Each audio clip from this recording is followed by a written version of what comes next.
अस्सलाम वालेकुम व्यूवर्स, कैसे हैं आप? उम्मीद है आप सब खैरियत से होंगे। आज जो बात मैं आपको बताने वाली हूँ उसको सुनने के बाद आप लोगों के पैरों के नीचे से ज़मीन खिसक जाएगी। आज जो मैं बात आपको बताने वाली हूँ वो हकीकत पे मबनी है, मेरी अपनी आँखों देखी। ये वीडियो देखने से पहले अगर आपके पास छोटे बच्चे हैं या 18 साल से कम उम्र बच्चे आपके पास बैठे हैं तो प्लीज़ उनसे दूर ले जाइए अपना मोबाइल और ख़ामोशी से ये वीडियो ज़रूर देखिएगा। आपके 2 मिनट, आपके 3 मिनट शायद आपके बच्चे की ज़िंदगी के लिए बड़े ज़रूरी हों। तो बताना मैं आपको ये चाहती हूँ कि वो बच्चे वो वालिदैन जिनके बच्चे वैन्स पे या रिक्शा में स्कूल जाते हैं, ये स्पेशली वीडियो उन लोगों के लिए है और उन लोगों के लिए भी जिनके आस पड़ोस के या रिश्तेदारों के बच्चे इन चीज़ों पे जाते हैं। तो वो थोड़ा-सा मेरा कहने का मकसद ये है कि गौर करें कि क्या बच्चे वो महफूज हैं। कभी कभार साथ अपनी गाड़ी लगा लें, ये चेक एंड बैलेंस रखें कि बच्चे महफूज होके जा रहे हैं या नहीं जा रहे। ये बात मैं क्यों कर रही हूँ? हुआ कुछ यूँ है कि मेरा जाना एक सोसाइटी के अंदर हुआ। वहाँ पे मैंने देखा कि एक वैन जा रही है, छोटे वाली जो कैरी डब्बा होता है, उसमें वैन के ड्राइवर ने, बच्ची छोटी थी, 4-5 साल की बच्ची होगी, जिस तरह छोटी-छोटी बच्चियों को स्कूल भेजना स्टार्ट कर देते हैं, बिल्कुल अर्ली क्लास की छोटी सी बच्ची होगी।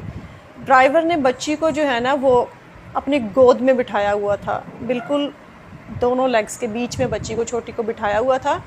और बच्ची का जो चेहरा है वो इतना इरिटेट हुआ था, इतना परेशान था कि वो अपना रोना रोक रही थी और ज़ब्त किए बैठी थी और फुल डरी हुई बच्ची थी।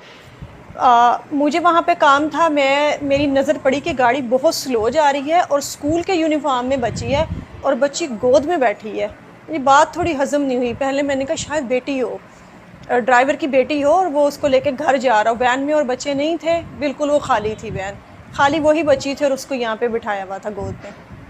फिर मुझे थोड़ा-सा हुआ कि अगर अपनी बेटी है तो वो भी साथ वाली सीट खाली है, बच्ची को इतनी भी छोटी नहीं है कि उसको गोद में लिया जाए। 3 साल का बच्चा भी हो तो हमारी कोशिश होती है कि उसको साथ बिठाएं।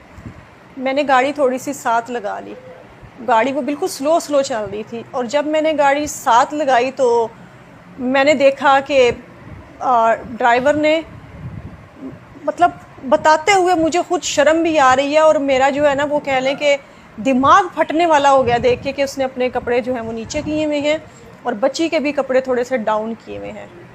मतलब इससे ज़्यादा साफ अल्फाज में मैं आपको नहीं बता सकती, आप समझदार हैं, आप समझ जाएं कि मैं क्या बताना चाह रही हूँ। इस तरह किए हुए हैं और बच्ची को उसने वहाँ पे बिठाया हुआ है और बच्ची फुल रोने वाली हुई है। मैंने साथ लगा के हॉर्न शॉर्न मारे हैं, उसको रोकने के लिए कहा। साथ साथ गाड़ी उसकी चल रही थी और साथ साथ मैं कभी आगे हो रही हूँ कभी पीछे हो रही हूँ ना गाड़ी के, मेरी गाड़ी उस गाड़ी के आगे पीछे हो रही है कि चेक करने के लिए मैं उसको देखना चाह रही थी। जब मैंने ये सारी सिचुएशन पे गौर किया तो उसने स्पीड बढ़ा ली गाड़ी की और बच्ची को, इसी दौरान बच्ची को उठा के साथ कर दिया।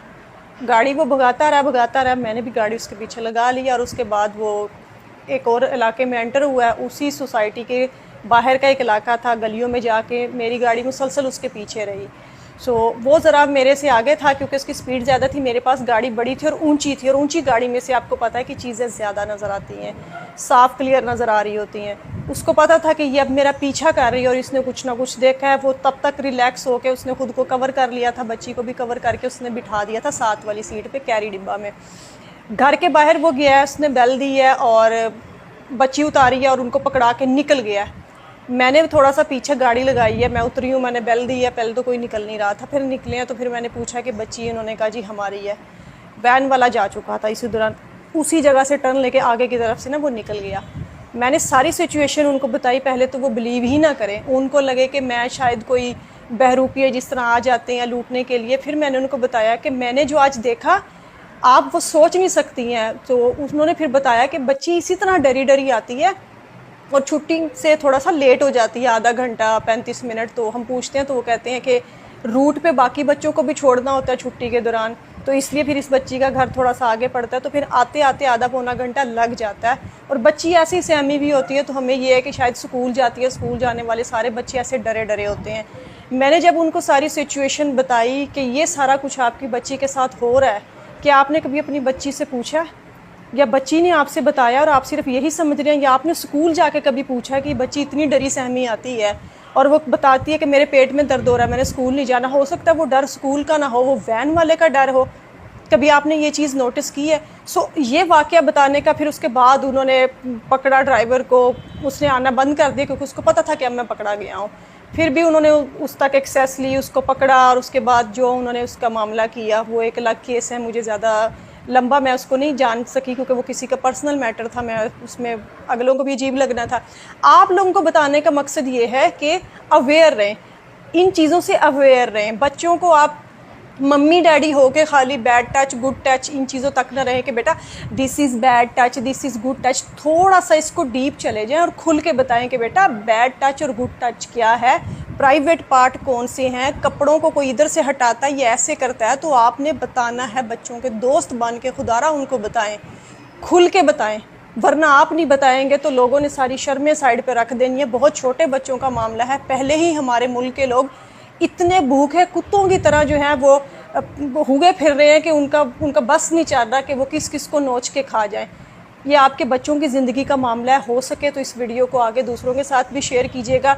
बहुत से शरीफ लोग हैं, अगर खुदारा कोई वैन ड्राइवर या रिक्शे वाले ये वीडियो देख रहे हैं, मेरा कतन मकसद ये नहीं है कि मैं किसी पे इल्ज़ाम लगाऊं, लेकिन आपके भी बच्चे हैं, बाकी सारी कौम के भी बच्चे हैं और बच्चे सबके इतने ही प्यारे होते हैं सबको। मेरा कहने का मकसद है कि किसी को नहीं पता होता कि आगे वाला बंदा है उसके इंसान है या शैतान है। सो नज़र रखें और बारीकी से नज़र रखें। सारी दुनिया के काम एक साइड पे, लेकिन ये काम सबसे ज़्यादा ज़रूरी है। अच्छी लगी तो इस वीडियो को ज़रूर शेयर कीजिएगा ताकि बाकी लोग भी इससे सबक हासिल कर सकें और थोड़ा से अपने बच्चों के बारे में मोहतात रहें। बहुत बहुत शुक्रिया, अपना ख्याल रखिएगा। अल्लाह हाफ़िज़।